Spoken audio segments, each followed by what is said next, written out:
So as far as computer projects concerned, we've written a program here.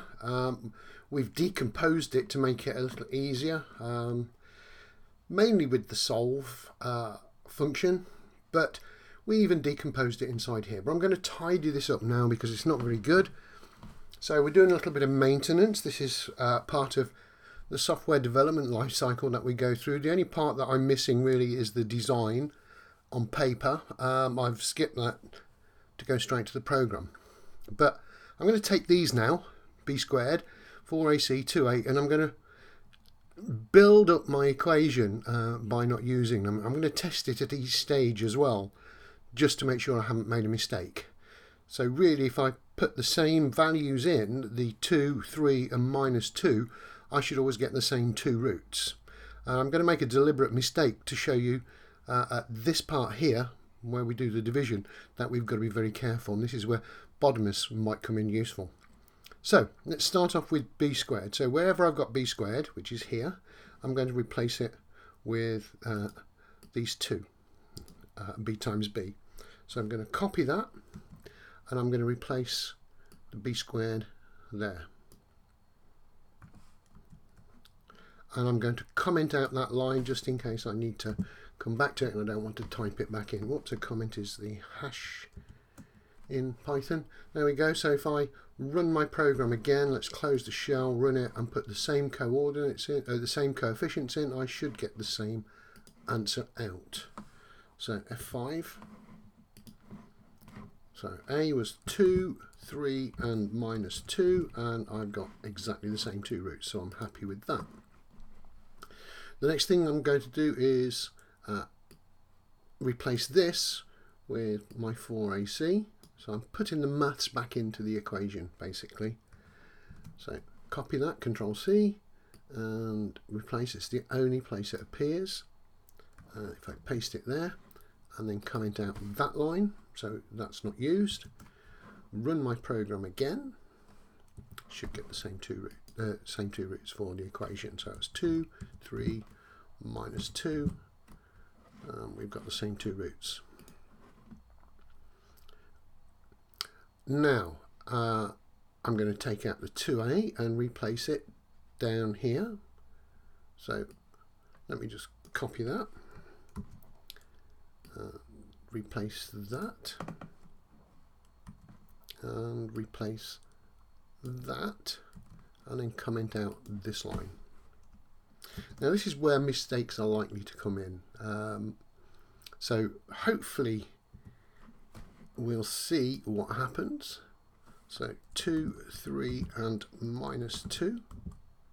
And as you can see, the roots are now changed. So x1 is at 2 and x2 is at minus 8. And you might be wondering what's happening. And really it's quite simple. All it's done is divided it by 2 and then multiplied the whole lot by a. It has not divided it by 2a. To do that, I need to enclose these in parentheses. Okay, so that's where Bidness comes in, because it's Bidness. It starts with a B, says do the brackets first, do whatever's in brackets.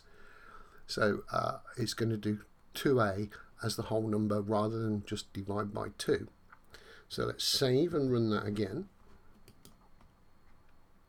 So I've got 2, 3 and minus 2, and then I've got my correct two roots back.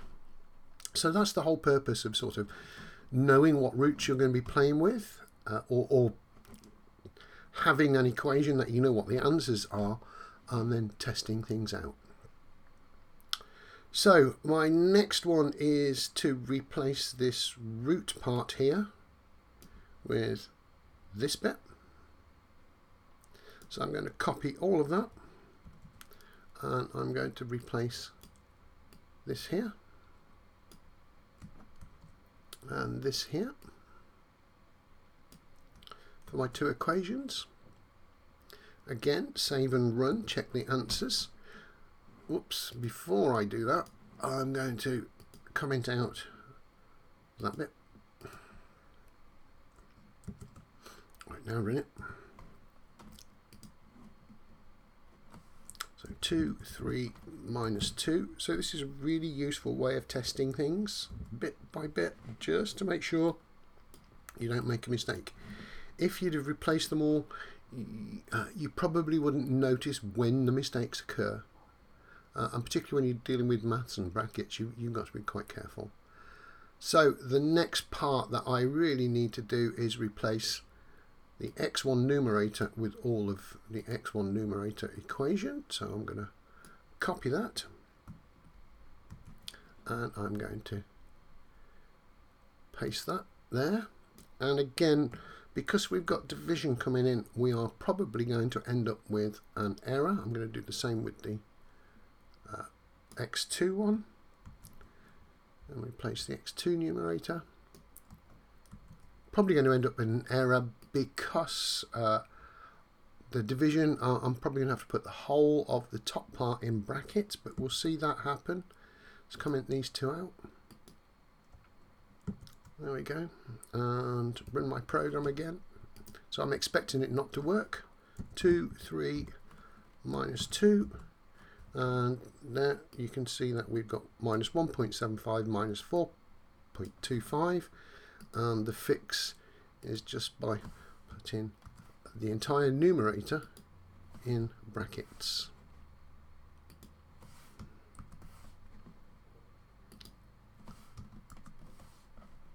Okay, so that now should run. I think we've finished pretty much the formula. So if I run that program, I'm expecting to get my roots back. 2, 3, minus 2, and then we've got the correct roots back, so I'm happy that the equation is working as it is. Now this is the reason why I sort of laid it out in this fashion using variable names, because it made it easier for me rather than to try and write out the equation, which you would probably get lost in writing it out and making mistakes. And never accept the answers it gives you, always check with something else that you know. So now that I've got that working, I can actually get rid of all of these comments, and at the moment that is pretty good. If I want to move this program on in any way, rather than just print the roots out here, I'd probably return them to my program here. But we'll deal with that in another video. At the moment, let's just make sure that all the edits we've done are fine and it works, and it gives us our answer again. So that was 2, 3, minus 2. And I'm back to where I started, which is good. The problem that I've got now is, does it do all quadratics? Will it do the N shape? Will it do ones with no roots? Will it do ones with just a single root? So what do I mean by single root? Again, if we go to x squared here, okay, you probably need to zoom in an awful lot, but right here it's only got one root. So I think this is the zoom function, and I need to move it around. Whoa, I'm scrolling like crazy, it's not going anywhere, dragging. There we go. It doesn't matter how much I zoom in onto that root, if you can see, it only just touches the line there, giving me one root, and even the program here is not telling me at the top that that is 0. But that's what I would expect from my program, but we'll have a look at that in the next video.